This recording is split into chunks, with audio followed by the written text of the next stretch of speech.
আসসালামু আলাইকুম, সবাই কেমন আছেন? আশা করি সবাই খুব ভালো আছেন।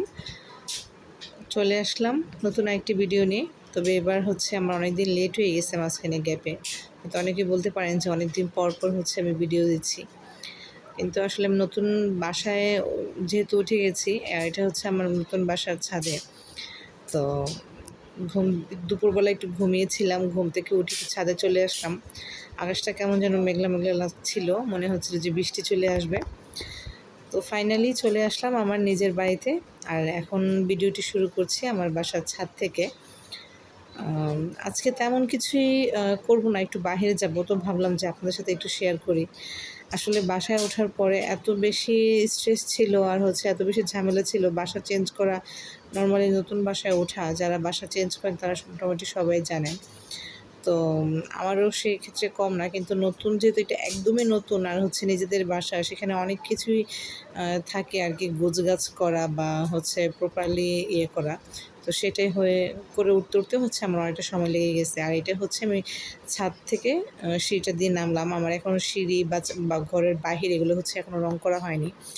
আর এটা হচ্ছে আমার বাসার সাইডে অর্ধেক জায়গায় আমি ঘর তুলে দিচ্ছি, আর অর্ধেক জায়গা হচ্ছে আমার দেবরের, সে হচ্ছে এটাতে বাড়ির কাজ খুব মানে সহিয়াতে ধরবে, শীঘ্রই ধরবে। আর আমার বাসের সামনের জায়গাটা, যেটা দেখলেন যে আমি পার্কিং টাইস করা, সেই জায়গাটার মধ্যে হচ্ছে আমি একটু কার্পেট বিছাবো, একটু গাছ লাগাবো। তো সেটা কোনো কিছুই এখনও করা হয়ে ওঠে নাই, আস্তে আস্তে করবো। সর্বনিম্ন হচ্ছে আমার অনেক দিন সময় লাগবে।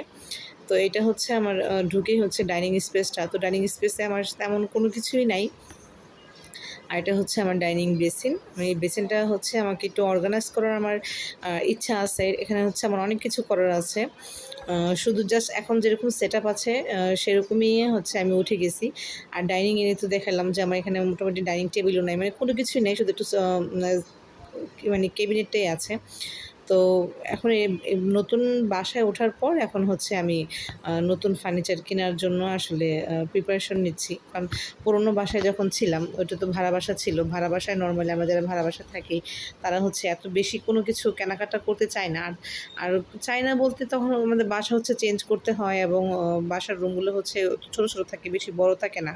তো সেই ক্ষেত্রে আসলে চাইলেও অনেক কিছু করা যায় না। কিন্তু আমার যে ফার্নিচারগুলো এখন বর্তমানে আছে, এগুলোই কিন্তু ভাড়া বাসাতে এমন হয়ে গেছে যে মানে রুমের মধ্যে রাখার পরে হাঁটা চলার বেশি একটা জায়গা ছিল না, বা তেমন একটা খোলামেলাও হইতো না।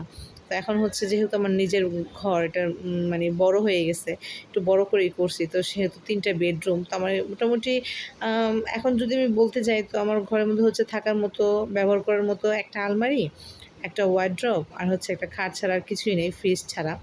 তো মোটামুটি আমাকে সব কিছু একদম A to Z আবার নতুন করে আমার করার খুব ইচ্ছা। একেবারে তো পারবো না, যেহেতু আমরা মধ্যবিত্ত সংসার। তো হচ্ছে আস্তে আস্তে চেষ্টা করতেছি।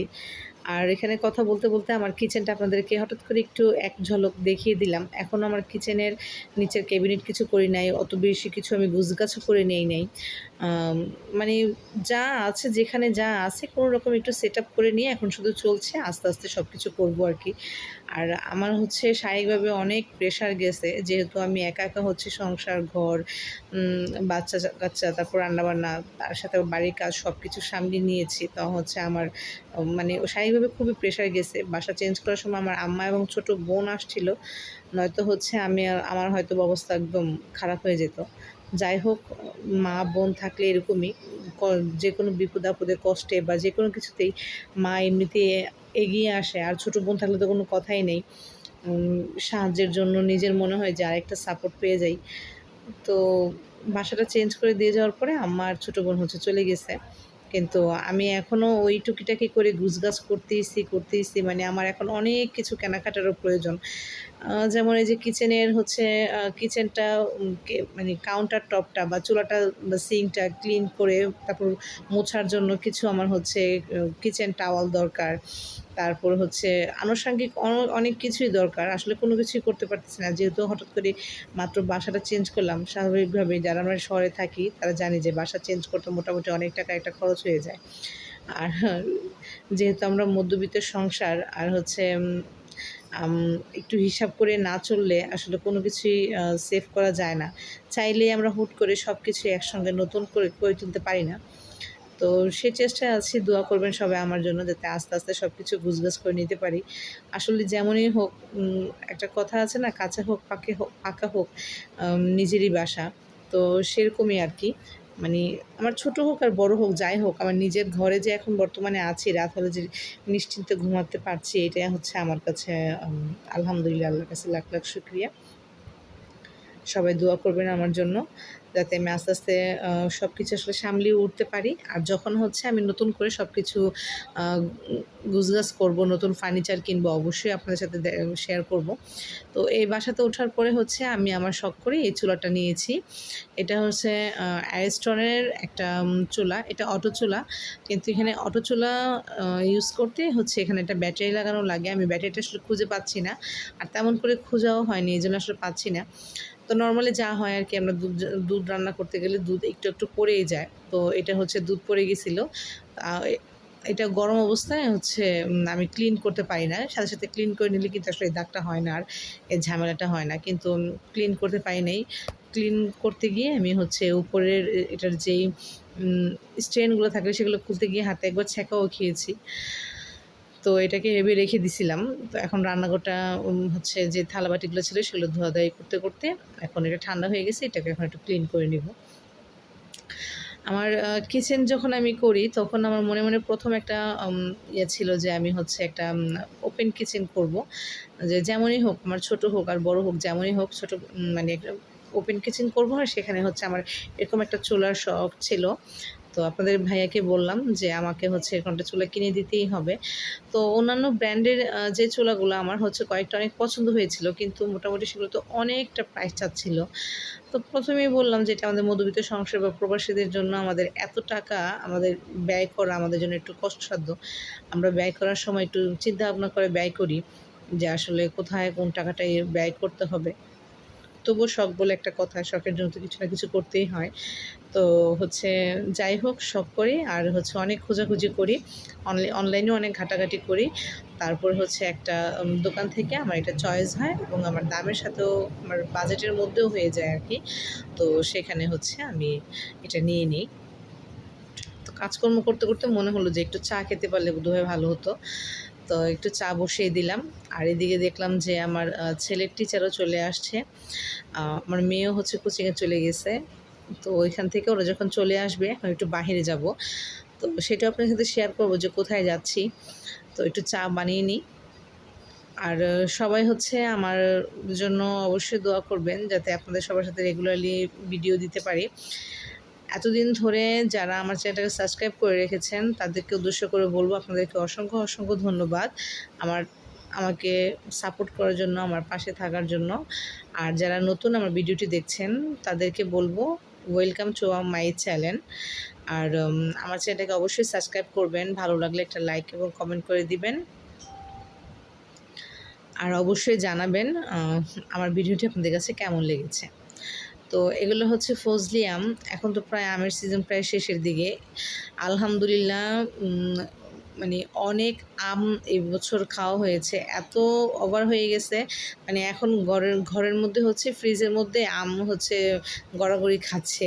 আমার ছেলে মেয়ে ওরা কেউই খেতে রাজি হচ্ছে না। তো আমি হচ্ছে প্রতিদিন সকালে আর বিকালে একটা একটা করে খাই। আর যেহেতু এগুলো ফজলি আম একটু বড় সাইজের হয়, কারণ একটাতে প্রায় হাফ কেজি হয়ে যায়। আর হচ্ছে একটু মিষ্টি টাইপের হয়। তো এগুলা এত বেশি খাওয়াও যায় না, মানে কেমন জানি হয়ে আসে আর কি। তো তবুও চেষ্টা করি, একটা তো সবটা খেতে পারবো না। যেমন এই যে এই আমটা একটা কেটেছি, একটাই হচ্ছে আমরা ২ জন খেতে হবে। তো এখানে হচ্ছে আমার ছেলের মিসের জন্য একটু প্রিপেয়ার করছি আর আমার নিজের জন্য একটু প্রিপেয়ার করছি। তো আমটা কাটছিলাম আর ভাবছিলাম যে আমার ছেলেটা যদি একটু খেতেও ভালো হতো, কিন্তু ও আসলে এগুলো কিছুই খেতে চায় না, ও না ওর আপুও না। তো যাই হোক, কথা বলতে বলে আপনার সাথে আমার হচ্ছে কাজটা শেষ করে ফেললাম। এখন হচ্ছে একটু চাটা বানিয়ে নিই। আজকে হচ্ছে যাব একটু হাতিলে।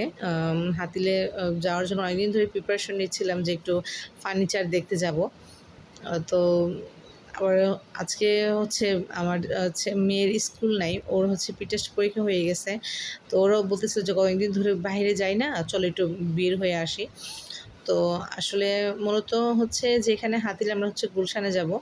তো সেইখানে হচ্ছে মানে ভাইরাল হচ্ছে ফুচকাটা আপনারা সবাই নিশ্চয়ই কম বেশি সবাই দেখেছেন, যে ভাইরাল ফুচকা যেটা দই দিয়ে বিক্রি করে, সেটাও শুনেছি। আসলে যাওয়া হয়নি কখনো, তেমনভাবে কাজকর্মে খুবই বেশি ব্যস্ত ছিলাম। তো আজকে হচ্ছে সেখানেও একটু দেখব, যে ঘুরে আসার চেষ্টা করব এবং আপনাদের সাথে অবশ্যই শেয়ার করব। তো এই পর্যায়ে এখন হচ্ছে আমি চাটাকে বানিয়ে নিব। এখানে আমি বেশি চিনি ইউজ করব না, কারণ চিনিটা আমার খেতে খুব বেশি ভালো লাগে না। আর আমার ছোটো বোন হচ্ছে আমার জন্য খেজুরের চিনি দিয়েছে। চিনিটা মিষ্টি কম, অল্প, মানে চিনিটা যতটুকু পরিমাণ দেওয়া দরকার ততটুকু দিলেই হয়, কিন্তু চিনির স্বাদটা একটু কম, মিষ্টিটা কম। এই কারণে চিনিটা খেতে আমার ভালো লাগে। তাই বিশেষ করে এই চিনিটা হচ্ছে আমি আমার চায়ের মধ্যে ইউজ করি আর কি, যখনই খেতে চাই। তো এই পর্যায়ে এখন আমি হচ্ছে চাটা বানানো শেষ, এখন আমি খেয়ে নিব। একটা কথা যেটা আপনার সাথে শেয়ার করতেছিলাম, যে হাতিলে যাব। আসলে অনেকদিন ধরে প্ল্যানিং করতেছি যে ডাইনিং টেবিল এবং সোফা কেনার জন্য, কিন্তু আসলে হয়ে উঠতেছে না আমাদের বাজেটের মধ্যে। আমি কয়েকটা দোকানে দেখেছি, কিন্তু আমার বাজেটের মধ্যে আসলে হচ্ছে না, বা বাজেটের মধ্যে হলে হচ্ছে আমার চয়েস হচ্ছে না। তো তাই আমি ভাবলাম যে আজকে একটু হাতিলে ঘুরে আসি।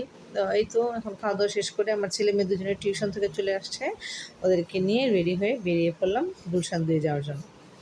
আমার নর্মালি গুলশানে যাওয়ার সময় এই রোডটা খুব বেশি পছন্দ। একে হচ্ছে একদম নিট অ্যান্ড ক্লিন, তার উপরে হচ্ছে কোনো জ্যামজট নাই, একমাত্র সিগন্যাল ছাড়া। আর পাশেই হচ্ছে অ্যাম্বাসিগুলা। তো আমরা হচ্ছে মজা করতে করতে যাই যে এই তো আমেরিকা অ্যাম্বাসি, এই তো ফ্রান্স, আমরা এখানে চলে আসলাম, এই তো মানে প্যারিস, এখানে চলে আসলাম, এরকমভাবে দুষ্টামি করি। তো হাতিলে ঢুকলাম, ঢোকার পরে আপনাদের ভাইয়ের সাথে হচ্ছে ভিডিও কলে কথা বলতে বলতে ফার্নিচার দেখাতে দেখাতে হচ্ছে আমার ভিডিও করা হয়নি। তো তার পাশে ছিল বার্গার কিং। তো বাচ্চারা বলতেছিল যে বার্গার খাবে। তো বার্গার কিংয়ে যাওয়ার জন্য উপরে উঠলাম, উঠে দেখলাম যে এখানে টিফিন বক্স। টিফিন বক্স মূলত একটা রেস্টুরেন্ট, আপনারা মোটামুটি অনেকেই জানেন যারা ঢাকা থাকেন। কিন্তু আসলে আমি এটার লোকেশনটা এতদিন খুঁজে পাই নাই, অনেক দিন থেকে যাওয়ার খুব ইচ্ছা ছিল। এটার হচ্ছে ফেসবুকে বা টিকটকে অনেক ভিডিও দেখেছি। তো যখন দেখলাম যে এখানে টিফিন বক্স, ভাবলাম যে বার্গার কিংয়েও তো অন্যদিনেও যাওয়া যাবে, আজকে যেহেতু আসছি নতুন কিছু ট্রাই করার জন্য, তো চলো টিফিন বক্সে যাই। তো যেই কথা সেই কাজ, চলে আসলাম টিফিন বক্সে। এখানে হচ্ছে ওদের ইন্টেরিয়রটা খুব সুন্দর ছিল। ওদের হচ্ছে মানে পুরোনো দিনের আমাদের যেসব জিনিসগুলো হারিয়ে যাওয়া জিনিস, সেগুলোকে ওরা হচ্ছে এখানে হাইলাইট করেছে, বা ওইটার থিমে আসলে ওদের রেস্টুরেন্টটা করা। তো এখানে হচ্ছে ব্ল্যাকবোর্ড এবং চক দিয়ে ওদের মেনুগুলা লেখা ছিল। আর এটা ছিল ওদের ডোর। তো ডোর দিয়ে ঢুকতে ওদের সুন্দর একটা বসার জায়গা, এটা খুব এলিগেন্ট একটা লুক দিচ্ছিল, আমার কাছে খুব বেশি ভালো লাগছিলো। বিশেষ করে উপরের লাইট, তারপর হচ্ছে পিছনের ওদের ডেকোর, তারপর বসার স্থানটা খুব বেশি সুন্দর ছিল। তারপরে ওদের হচ্ছে চেয়ার টেবিলগুলো দেখলাম, যে একটু আমাদের মানে বাংলার ঐতিহ্যকে তুলে ধরার যে একটা প্রচেষ্টা, সেইটা। তো এখানে হচ্ছে আমাদের পুরোনো দিনের কিছু মুভির নাম, টিকিট বা দলিলপত্র যেটাই বলি, সেগুলা। তারপর ওদের যে টিফিন বক্স দিয়ে ওরা হচ্ছে এরকম পেপারের নিজেদের তৈরি লেখাগুলা সাদাগুলোভাবে ছাপিয়ে ওরা হচ্ছে টাঙিয়ে রাখছে, সেটা খুব ভালো লাগছে। আর এখানে হচ্ছে এই যে আমাদের যেগুলো ফেভারিট ছিল জিনিসপত্র, মানে আমাদের অতীতে আর কি, মানে আমাদের বাংলার যেটা ঐতিহ্যকে বহন করে, যেগুলো আমরা হারিয়ে ফেলেছি, সেগুলো আসলে ওরা একটু তুলে ধরার চেষ্টা করেছে। মোটামুটি ওদের থিমটা আমার ভালো লেগেছে, এবং আপনারা টেবিলে অবশ্যই দেখতে পারবেন ওদের হচ্ছে সব কিছুই মানে একটু ইয়া টাইপের, মানে পুরোনো দিনের স্মৃতি নিয়ে আঁকড়ে পড়ার মতো। আর এখানে হচ্ছে আমি একটু বিফ ঝালমুড়ি নিয়েছিলাম। আর এখানে হচ্ছে ওদের একটা মজার জিনিস দেখলাম, আমি হচ্ছে বিফ ঝালমুড়ি আর হচ্ছে চিজ সমুচা আর স্পাইসি চিকেন রোল, এই তিনটে নিয়েছিলাম। কিন্তু আসলে খাবার দাবার আসার পরে আমরা খেয়ে ফেলেছি, আর ছবি তুলতেই মনে নেই। ওদের একটা জিনিস খেয়াল করলাম, ওই জিনিসটা হচ্ছে ওরা যেই প্লেট বা বাটিতে একটা কাগজের উপর খাবারটা সার্ভ করে, সেই কাগজের মধ্যে ওদের টিফিন বক্স নিয়ে নিজেদের তৈরি কিছু গল্প, কথা এটা লেখা থাকে। আপনি হচ্ছে খাবার খেতে খেতে এগুলো পড়তে পারবেন, আপনি অবশ্যই বোর হবেন না, নতুন কিছু জানতে পারবেন, বা নতুন কোনো গল্প বা স্টোরি যারা পড়তে ভালোবাসেন তাদের জন্য ভালো হবে। আমি তো সমুচা খাওয়ার পরে দেখলাম যে টিফিন বক্সের উপরে হচ্ছে ওরা একটা শর্ট স্টোরি লিখে রাখছে, তো সেটা আমি পড়তেছিলাম। তো এর মধ্যে বের হয়ে গেলাম, এটার ঠিক নিচেই, এই বিল্ডিংয়ের ঠিক নিচেই হচ্ছে সেই ভাইরাল ফুচকাটা। আমি যখন এসেছিলাম তখন ফুচকার জন্য বলে গেছে, তখন হচ্ছে ওরা মাত্র দোকানে আসছে, কেউই ছিল না। বাস আমরা ওখানে প্রায় 20 থেকে 25 মিনিট সময় কাটানোর পর যখন বাহিরে আসলাম তখন দেখলাম যে এমন অবস্থা, দাঁড়ানোর মতো ছিল না। তবুও আমরা অর্ডার দেওয়ার পরে ফার্স্ট হচ্ছে আমরা পাইনি, এটা হচ্ছে সেকেন্ডলি ওরা আবার তৈরি করছে। তবে আমার খুব ইচ্ছা ছিল যে এত ভাইরাল কেন, ওদের হচ্ছে কী দিয়ে তৈরি করে বা কীভাবে তৈরি করে, কী কী জিনিস ইউজ করে সেটা আমার জানার খুব ইচ্ছা ছিল, মূলত যে কারণেই আর ওদের ওইখানে যাওয়া। তো সেই কারণে আমি শুধু দেখতেছিলাম, এত ক্লাউড ছিল, মানুষজন ছিল, তার উপরে বৃষ্টি ছিল, কিন্তু মানুষজন কমছিল না, এত ভিড় ছিল। এই যে বলটা দেখতেছেন, এক বল ফুচকা, এখানে ওদের সর্বোচ্চ 15 থেকে 20 মিনিট লাগছে এটা সেল করতে। আর হচ্ছে এই যে এখানে ডান পাশে একটা টিস্যু প্যাকেটের নিচে যেই ড্রামটা দেখা যাচ্ছে, এই সবটার মধ্যে হচ্ছে দই। যে জিনিসটা আমি খেয়াল করলাম, ওরা দইটা হচ্ছে বাসায় হোমমেড তৈরি করছে, এবং সেটার মধ্যে এখন যখন সার্ভ করতেছে তখন এটার মধ্যে বিশাল বড় সাইজে বরফ দিয়ে রাখছে। দইটা যখন আপনার ফুচকার উপরে দিচ্ছে, আর ঘুনিটাও একদম গরম গরম ছিল। তো নর্মালি ফুচকাটার উপরে যখন গরম ঘূর্ণি দেওয়া হয়েছে, তার উপরে ঠান্ডা একটা টক দই, এটা ঠিক টক দই বলবো না, টক আর মিষ্টির একটা মিক্স ছিল, একটা ব্যালেন্স ছিল।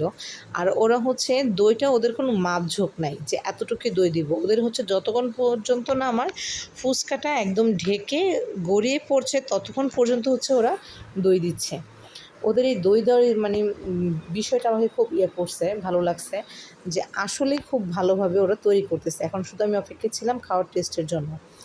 তারপরে যখন এদের ফুচকাটা আমি টেস্ট করলাম তখন মানে মুখে দিয়েই আমি একদম হাঁ করেছিলাম, এত টেস্টি ছিল যেটা বলার মতো না। তো এই তো ওদের এই যে যে মানে চানাচুরটা দিচ্ছে, এই চানাচুরটা নর্মালি অন্য কোনো চানাচুরের মতো স্পাইসি না, এটা স্পাইসি ছাড়া নর্মাল একটা চানাচুর। আমার সম্ভবত মানে যেটা খাওয়ার পরে মনে হলো যে এটা হচ্ছে ওরা হোমমেডই হচ্ছে তৈরি করে, বা এরকম হোমমেডই হচ্ছে কারো কাছ থেকে নিয়ে থাকে, এটা হচ্ছে দোকানের কেনা চানাচুরের মতো না। তো আমিও খেয়ে নিলাম সে ভাইরাল ফুচকা, আমার কাছে বেশ ভালো লেগেছে। আপনারা যারা যারা খেতে চান অবশ্যই এটা ট্রাই করতে পারেন। আর এতক্ষণ ধৈর্য ধরে সাথে থেকে আমার ভিডিওটা দেখার জন্য আপনাদের সবাইকে অসংখ্য অসংখ্য ধন্যবাদ। আমাকে সাপোর্ট করবেন, দোয়া করবেন, এবং অবশ্যই আমার চ্যানেলটা সাবস্ক্রাইব করবেন। এবং যারা যারা এই ফুচকাটা খেয়েছেন তারা অবশ্যই কমেন্ট বক্সে জানাবেন আপনাদের কাছে কেমন লেগেছে। আজকে এই পর্যন্তই। আসসালামু আলাইকুম।